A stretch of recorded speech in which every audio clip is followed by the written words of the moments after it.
Excellent. All right. Thanks for joining me, Vanessa. If you guys don't know her, she's a human movement specialist.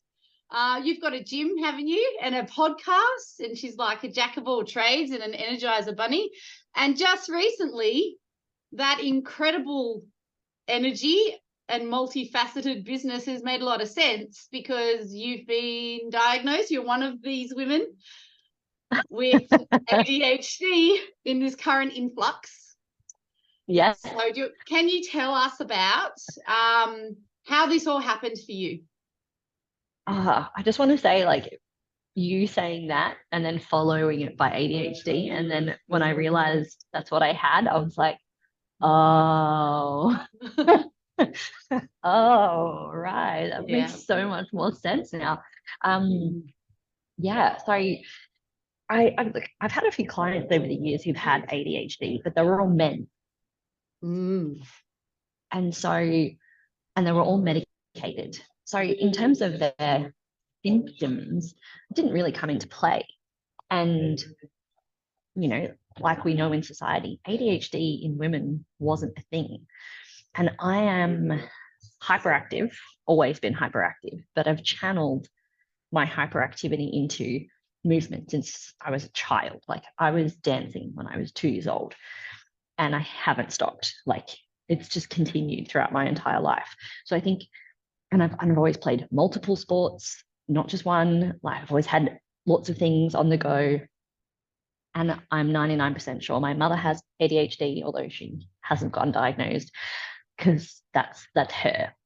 And the interesting thing about having the hyperactivity, the inattention, the not being able to focus so much, or the hyperfocus in what I found in the fitness industry is that it's acceptable to be hyperactive as a female fitness professional in the fitness industry. So again, it wasn't necessarily that I was masking it, so to speak, that it was allowed, right? I was allowed to be energetic. I was allowed to be bubbly and enthusiastic and bounce off the walls, and no one really questioned it. It was part of my personality. And I think the inattentive, the inability to focus symptoms really, really hit hard for me during COVID, because my ability to bounce from teaching group acts to personal training to doing management to doing education to doing all of those little things that I've compartmentalized my fitness industry life to have was challenged. It stopped. It wasn't education. I wasn't allowed to go anywhere. I had to teach people and training online. Like, what is that? That doesn't work. Not for me, at least. And there goes your coping mechanism, right? There goes my coping mechanism, and I couldn't focus. And straight away, people are really quick to diagnose anxiety or depression, and like, that's what you have. And there's probably an aspect of that. I've definitely had anxious and depressive moments in my life, but I think that would be more of a human problem than an ADHD problem, right? On that. So, yeah. Yes. Right. So am I hearing this right? You haven't had a formal diagnosis? I haven't had a scan, but I've had a formal diagnosis from a psychiatrist. Oh, you have? Yeah. So that's part of the issues. I had a counselor and a psychotherapist diagnose me, but it doesn't count until a psychiatrist. Yes. But there's no point in getting the psychiatry unless you're going to take the drugs, which 100%. I was like, no way, it's a superpower. And this is my thing. This is my thing with ADHD. Like, we have this list of things. Oh, no, you're neurodivergent. It's hard. You've got to cope. Once we can give you strategies. But is it really normal to be able to sit still and focus on something that's boring? And if that's normal, I don't want to sit and focus on fucking economics. That's boring. Like, why would you bother? Like, who are these people? That makes no sense to me at all. Of course, you're hyper focused on things that are interesting because they're interesting. I'm like, I don't 100%. want to lose that. I don't want to drug that. That makes no sense to me. So there's No. kind of, I like that your narrative is kind of more on the positive side, because it was actually highly relatable to my story. You find yourself like doing 17 sports and you're like an ice addict when you haven't done your Yeah, sports. yeah. Which Why do kind I of have all goes, this energy? but aren't we meant to move? Like, is this not Yeah. just something that might happen to people when they're not moving? Because the human body is essentially like a movement Yeah. vessel. We're supposed to be like wandering the savannah looking for elephants and spearing goannas. Like, Yeah. I have the perfect story for you just to demonstrate this. So the challenge, I suppose, for ADHD, if you can't focus on something boring, is when you have to focus on something boring, it's near impossible. Like it's ridiculous. And I've had to do my TAE, which is your trainer and assessor certificate, or whatever it is, several times now. I tried to do it online. No, that was never going to happen. So I went and did a face-to-face, and I'm in this room for a week, 9 to 5, got your laptop, everything's like, you've got to do it all on your laptop. And I literally could not sit still. So I'm up when the teacher's talking, I'm at the back of the room pacing, like just walking up and down in my chair. I don't know if you can see me, but it's like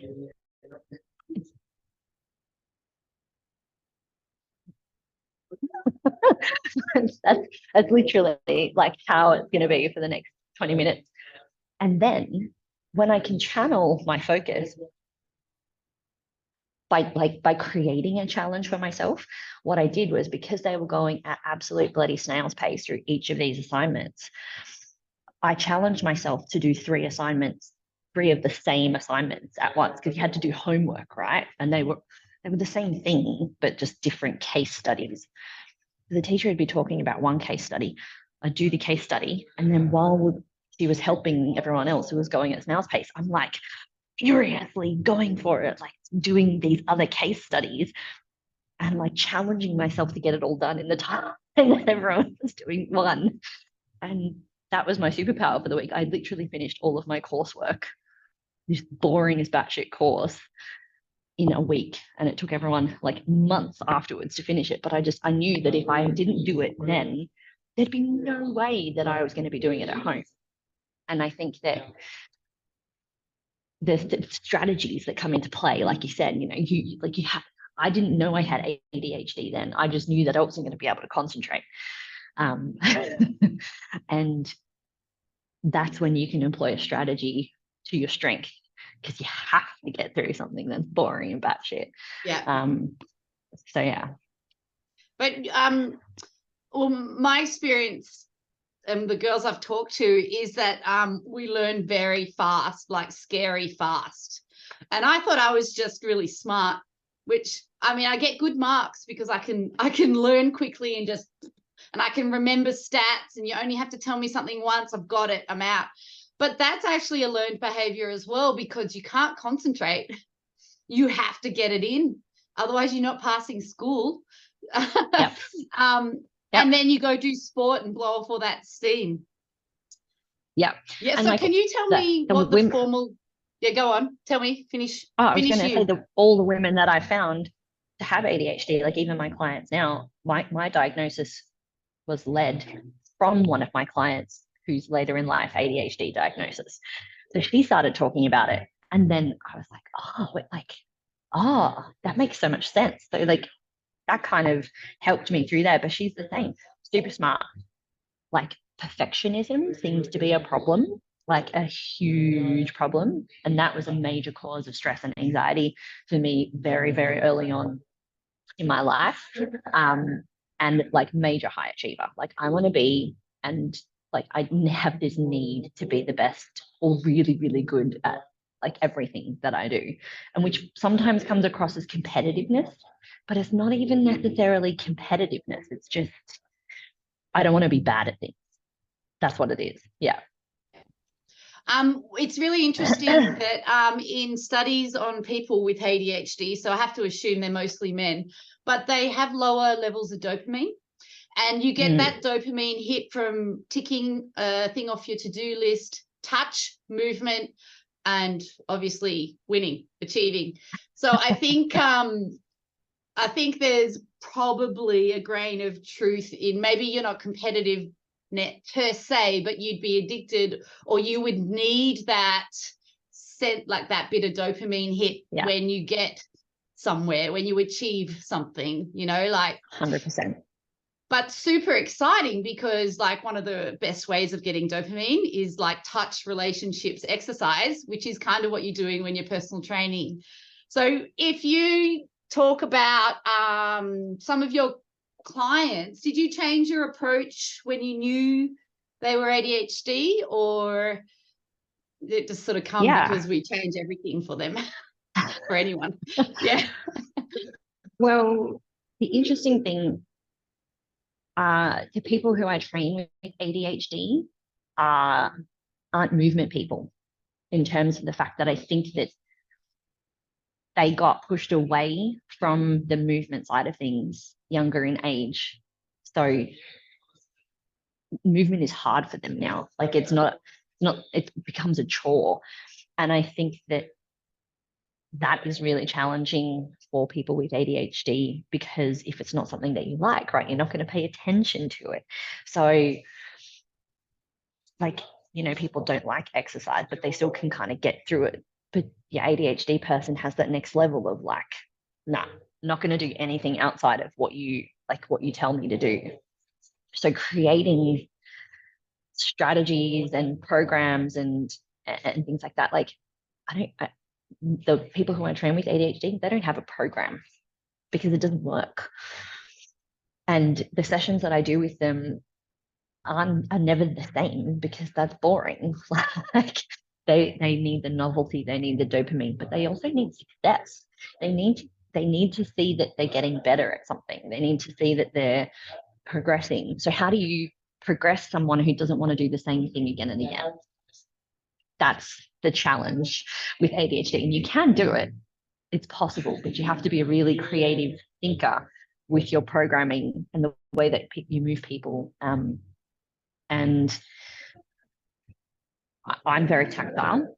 And so using that tactile ability with my clients is super helpful. So a big part of what's made my career relatively successful with the clients who I have very high retention rate. It's because I learned how to do manual therapy. So guess who feels better straight away? Oh, my clients feel better because they get a bit of manual therapy. Oh, yeah, I can move better now. Great. Okay. Well done. Now we can continue doing the boring thing that you were going to do, or the less exciting thing that you were going to do. So I think that complement for trainers, you know, you don't have to do manual therapy. Grab a foam roller, grab a massage ball, grab there's vibrating foam rollers now, because if people don't like pain, take the pain away. Use a power plate.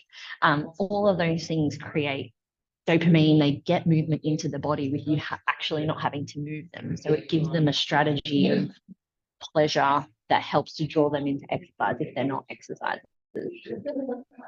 But what I've found, go for it. No, I agreed with you. I just unmuted accidentally. I'm sitting here doing this. But yeah. Yes. I think the big thing is programming, because we hear all these messages in the fitness industry that there's no progression, there's no overload without repetition, right?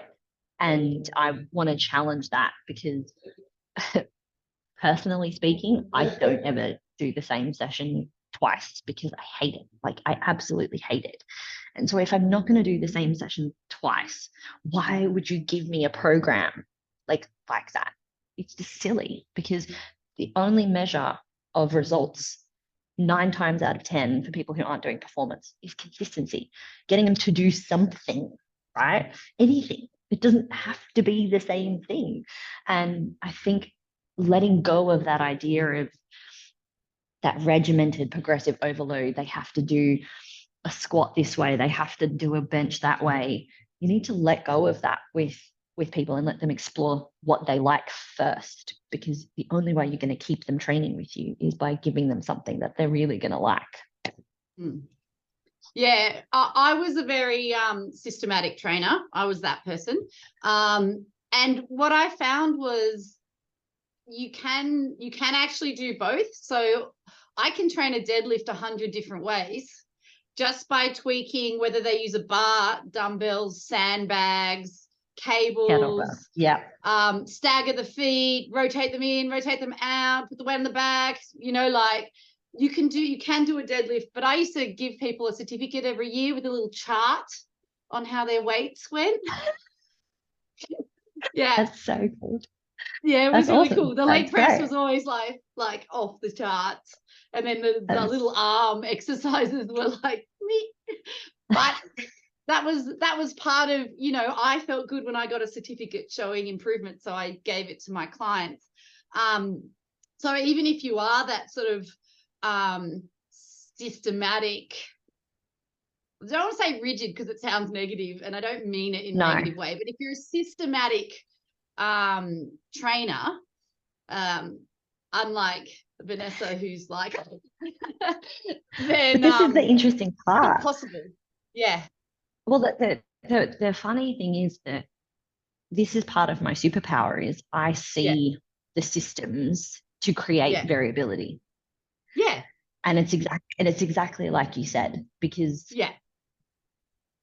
it's like you can't just have everything higgledy-piggledy, because then it doesn't make sense. I'm not saying throw progressive overload out the window. You still need it, but you need to create variety. And the way that you said it is variety. It's change the weight, change the direction, change the all of that stuff that doesn't get taught. Trainers don't get taught how to do that, how to create that kind of variability. That's the variability that keeps, I would say, more people, even without ADHD, engaged in exercise, because one of the things that I teach, that I go through, is that everyone has this need for repetition and everyone has a need for novelty or variety. It just depends on where you're at. So if people's weeks are really repetitive and really the same, and then just doing the grind 9 to 5, go and work, come home, help the kids, they don't want the same session week in, week out. You're just adding to the boring repetition that they've already got. So you need to give them variety. You need to change it up. But then if the flip side is happening, COVID happened, everything was too variable. No one knew what was happening. Everyone had uncertainty. So guess what? High repetition. You want the same thing. You want routine. You want to be able to give them something that's safe. And your ADHD clients probably have a slightly higher need for variability than most people in terms of that balance. But just ask them for feedback. They're in charge.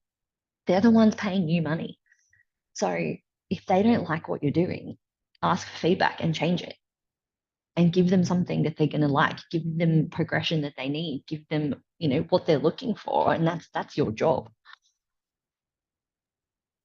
I just thought of another strategy I used to use, and that was so they would have to do their perfect deadlift, their perfect push-up, their perfect shoulder press, whatever.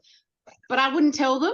I would just have them, we'd go through the technique, and then I'd go, right, push-ups, and they'd have to get down and do 10, and then I'd be like, shoulder press, and then push-ups again, and then squats, and then push-ups again, and so they would do their 10 and they'd be like, what's next? And then they would do their 10 of the other thing, and then what's next? And that's just like keeping them guessing. It's still the same program and it's still boring, but because they don't know what's coming up, and you're saying it with that exciting voice, they it keeps it interesting.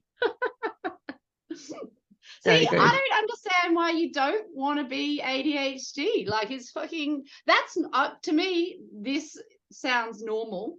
And the rest sounds like terribly boring. Yeah. And I think that it's, for anyone who's going through their own diagnosis, it makes sense.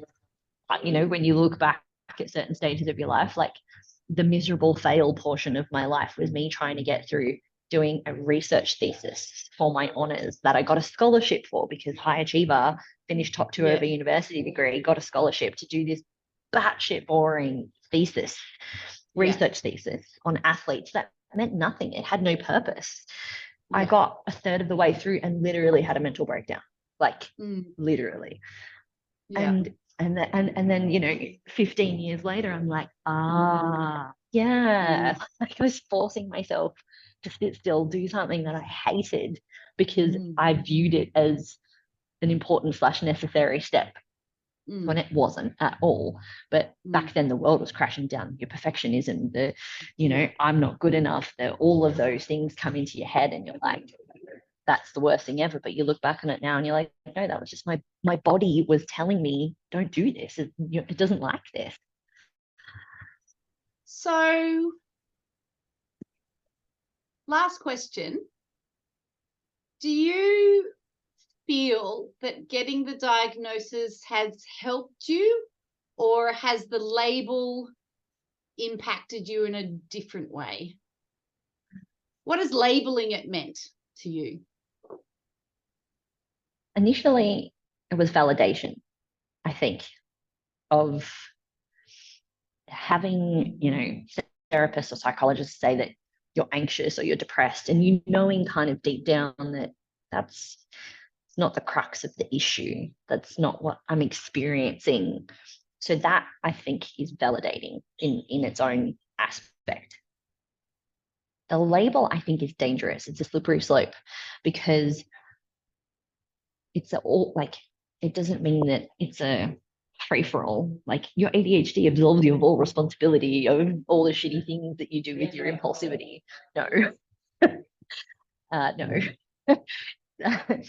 So it's about recognizing patterns and behaviors, and, you know, there's still not a lot known about it. They don't know if it's genetic. They don't know if it's a predisposition of sensitivity and it's a learned behavior.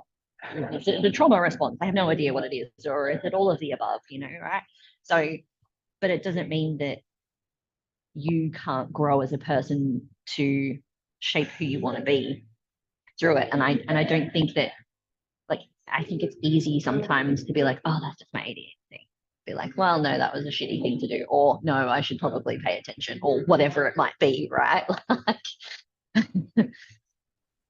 I'm just looking up some of the risk factors because ADHD Australia has said there is strong inheritability. So it's really common to have a parent or a sibling. They're also saying exposures to lead or certain pesticides in the prenatal and early childhood period. If they're exposed to alcohol or tobacco in the prenatal period, trauma or injury to the brain, and if you were premature or a low birth weight. They're just some of the correlations. Hey? I fit so many of those. I had two head injuries before I finished primary school. Oh my God. But that's chicken or egg. Like, did you do that because you're ADHD? Like, you're like, I can fly. Well, none of them were my fault. That was, so it wasn't, but actually weren't my fault.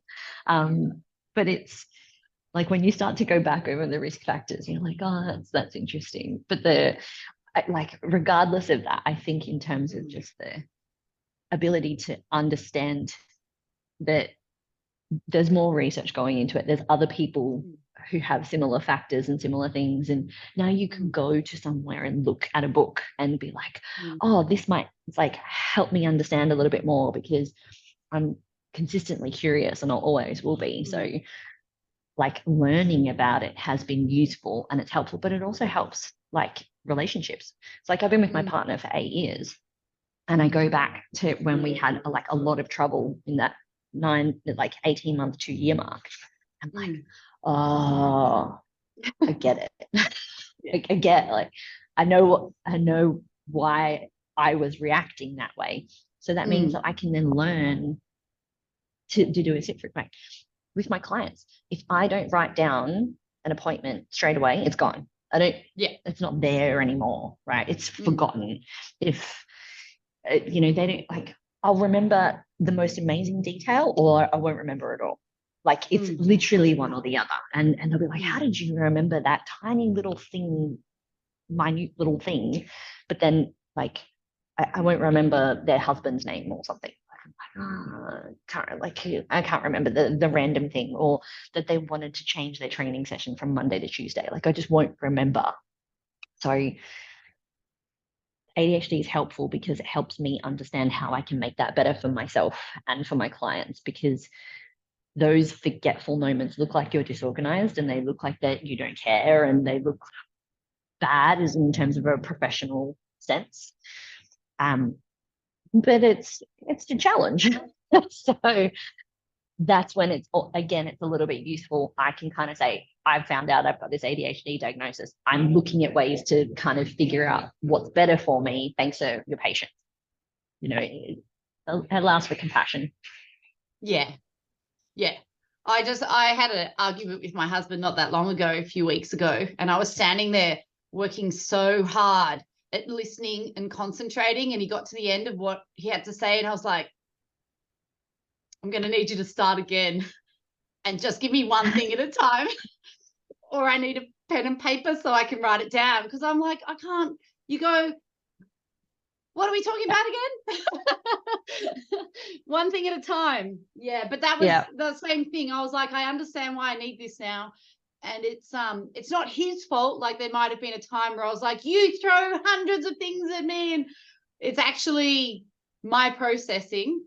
But I arc up a bit at this idea that people with ADHD are going to struggle. I think maybe, but there are definitely environments where we're going to thrive. And I don't believe I struggle with medicating kids because they don't fit into the current school system, but I also don't have a good answer to what the alternative is. And I'm unprepared to homeschool. Fair. Yeah. so yeah, it's been good talking to you and getting your perspective. That's fine. Yeah, no, I actually have a young girl who has ADHD who I train in her teens, and it's been helpful for her to know that I have it because I call it my superpower in front of her. Yeah. Yeah. And it is because professionally for my career, like you said, while everyone has niched, my niche is not having one. I've done athletic sports, I do group exercise, I do personal training, I do rehab, I educate, I'm a presenter. Like there's a very broad spectrum of knowledge there, and I haven't come across any people in the industry who have the ability to be so broad yet relatively high level across so many fields. And I've always wondered why I can't niche, but it's because I don't like paying attention to one thing. Yeah. And so that's I've now embraced that as my superpower. So that is, I take off a hat, I put on a new one, and I know how to connect the dots, and that's the way that I need to work in my business, and that's the way I'll continue to grow my business. So that makes sense to me. So yeah, I think if you can embrace it, like you said, it can become that for sure. Yeah. Yes. And I feel like we could talk for another hour or two, but I'm conscious of your time and the people's time watching this. What you've just said is kind of resonated, because I'm like, oh no, I'm doing the same thing every month. And then I'm like, oh yeah, it's a different topic, it's different people. It's like, oh, what tickles my fancy this month? Exactly. Yeah. Really cool. So thank you so much. I will send you the finished product in just a PDF with all the links, and if you want to send that to your clients or use it however you would like. I should stop recording.